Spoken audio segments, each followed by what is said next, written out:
Lumen nomor 11.763, 19 Oktober 2024.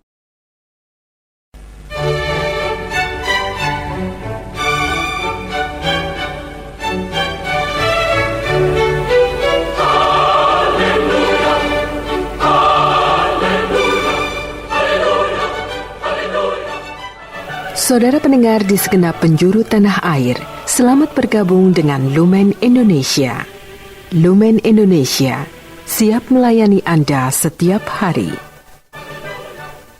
Saudara terkasih, marilah kita bersatu dalam Tuhan kita Yesus Kristus yang tidak berubah dahulu, sekarang, dan selama-lamanya.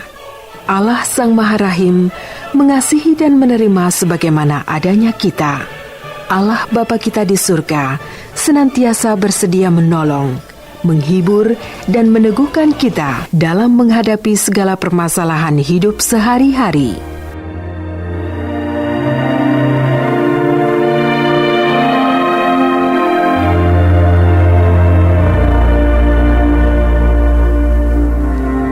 Saudara-saudari, marilah kita mendengarkan renungan dengan judul Dosa Tak Terampuni.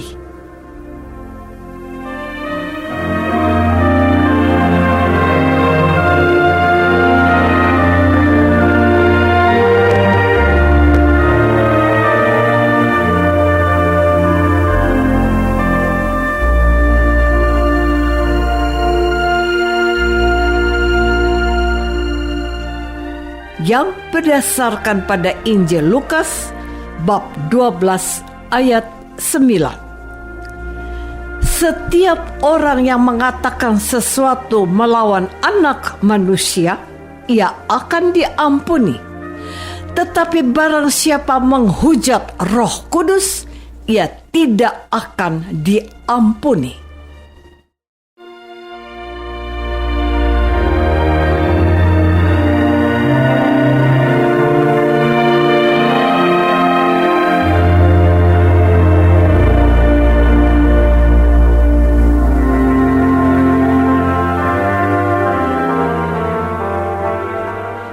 Dalam nama Bapa dan Putra dan Roh Kudus. Amin. Saudara-saudari terkasih dalam nama Tuhan Yesus Kristus. Apakah saudara masih ingat cerita legenda Malin Kundang yang sangat terkenal itu? Seorang anak yang memiliki nasib baik dan menjadi seorang kaya raya. Namun, sayang sekali, ia tidak hendak mengakui ibu yang melahirkannya sebagai orang yang telah melahirkannya. Singkat kata, anak durhaka itu dikutuk dan berubah menjadi batu. Dosa terbesar anak ini adalah tidak mengakui asal-usulnya, tidak menerima ibu yang berjasa melahirkannya. Hukuman menjadi batu adalah hukuman yang setimpal. Kisah ini memberikan pendidikan agar seorang anak menaruh hormat kepada ibunya. Saya pun sangat tegas dalam hal ini. Saya selalu mengatakan kepada siapapun, kalau engkau marah kepadaku, bukan masalah bagiku. Tetapi jangan pernah menyakiti hati ibu yang telah mengeluarkan kepalamu. Aku tidak akan pernah bisa memaafkan orang yang seperti itu. Memang ada konflik dalam hatiku. Bukankah Tuhan minta supaya aku mengampuni sebanyak 70 kali 7 kali? Namun, bagaimana kalau orang itu tidak mau menyadari kesalahannya dan tidak mau minta ampun? Itu masalahnya. Saudara-saudari terkasih, saya coba perdengarkan sekali lagi kutipan firman hari ini kepadamu. Setiap orang yang mengatakan sesuatu melawan Anak Manusia, ia akan diampuni. Tetapi barang siapa menghujat Roh Kudus, ia tidak akan diampuni. Apa maksud dari firman Tuhan ini? Bukankah Tuhan sedang memberikan pembatasan ketat tentang hukum pengampunan yang telah diajarkannya sendiri? Bukankah Yesus mengatakan agar kita mengampuni orang yang meminta ampun kepada kita? Apakah ada kontradiksi dalam pernyataan Yesus itu? Jawabnya, sama sekali tidak.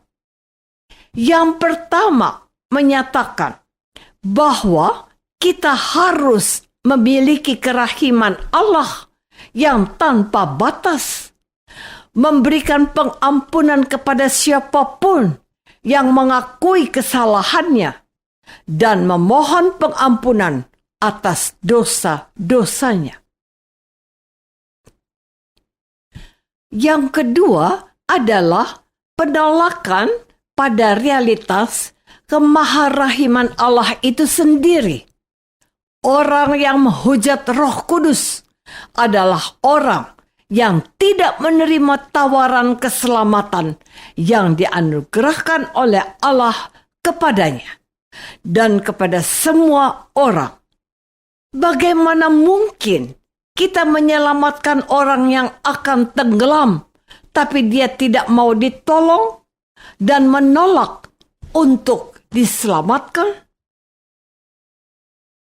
Saudara-saudari terkasih, apakah ada yang salah dengan firman Tuhan Yesus yang diwartakan oleh liturgi gereja pada hari ini? Tidak sama sekali. Kataku kepadamu bahwa Allah itu Maha Rahim. Setuju? Bahwa Allah itu Maha Pengampun. Setuju? Bahwa Allah itu Maha Pengasih. Setuju? Saya sangat yakin tidak seorang pun di antaramu yang berkata tidak setuju. Lalu, mengapa Tuhan Yesus mengatakan bahwa orang yang menghujat Roh Kudus, ia tidak akan diampuni? Seperti malin kundang yang tidak mengakui ibu yang telah melahirkannya. Orang yang menghujat Roh Kudus adalah orang yang tidak mengakui Allah sebagai yang telah menciptakannya dan berusaha mengasihinya untuk diselamatkan. Apakah Tuhan harus berkata kepada orang yang menghujatnya itu, "Jadilah batu saja"? Firman ini adalah bentuk penegasan dan peringatan yang keras kepada siapapun yang tidak bersyukur karena telah dijadikan dan diciptakan Allah.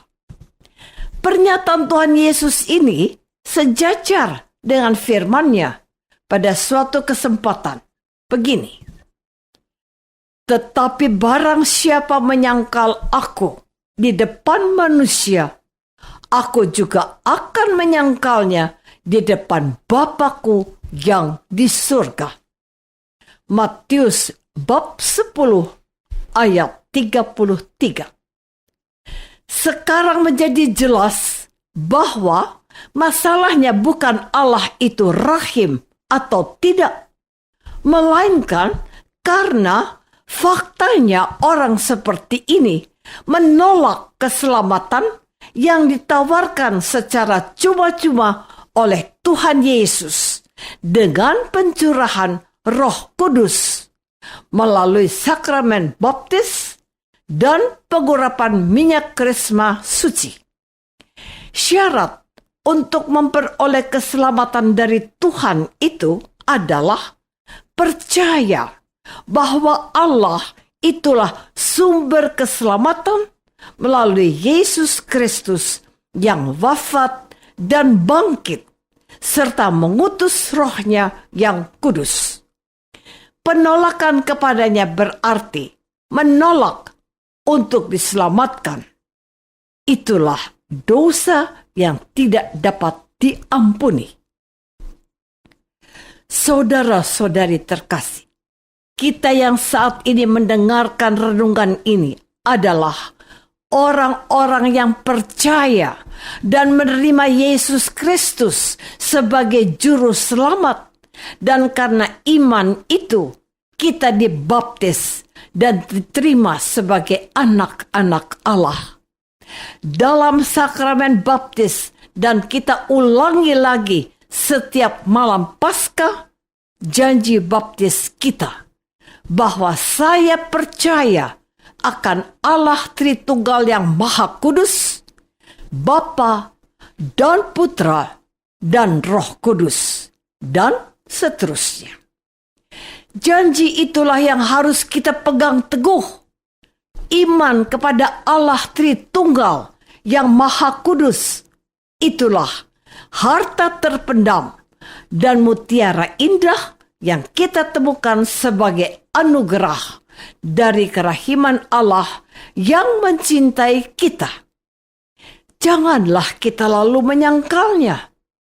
Mana mungkin orang dengan mudah meninggalkan keselamatannya itu karena jabatan untuk mengejar gaji besar? Ia lalu dengan mudah berkata, "Aku bukan Katolik lagi. Aku bukan Kristen lagi." Karena gadis idamannya, ia meninggalkan imannya. Bagaimana nasib orang ini? Saya tidak berhak menilainya. Yang penting, saudara bukan orangnya. Tuhanlah yang akan menyatakan sikapnya di hari penghakiman kelak.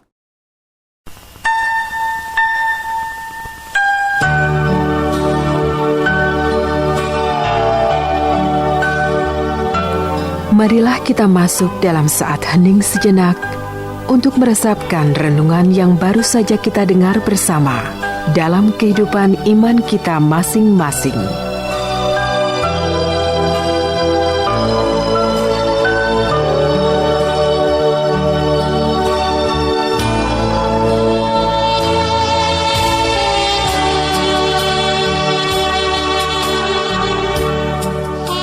Apakah aku akan setia pada Yesus yang menjanjikan keselamatan dan hidup kekal?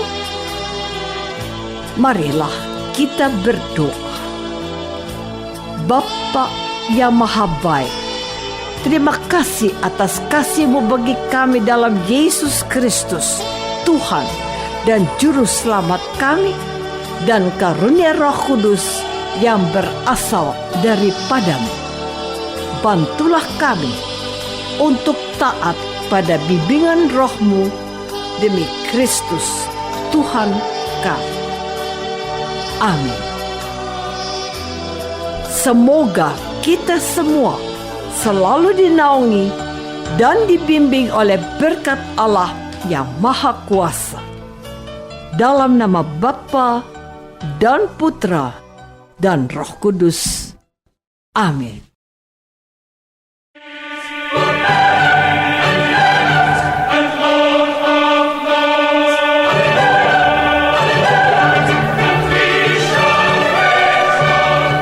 Dengan penuh kasih dan sukacita, Lumen Indonesia mengundang saudara-saudara seiman di segenap penjuru tanah air. Sekiranya ada tanggapan ataupun saran, kirimkan surat Anda ke Lumen Indonesia. Terima kasih atas perhatian Anda. Sampai berjumpa lagi dengan Lumen Indonesia pada waktu dan gelombang yang sama esok hari.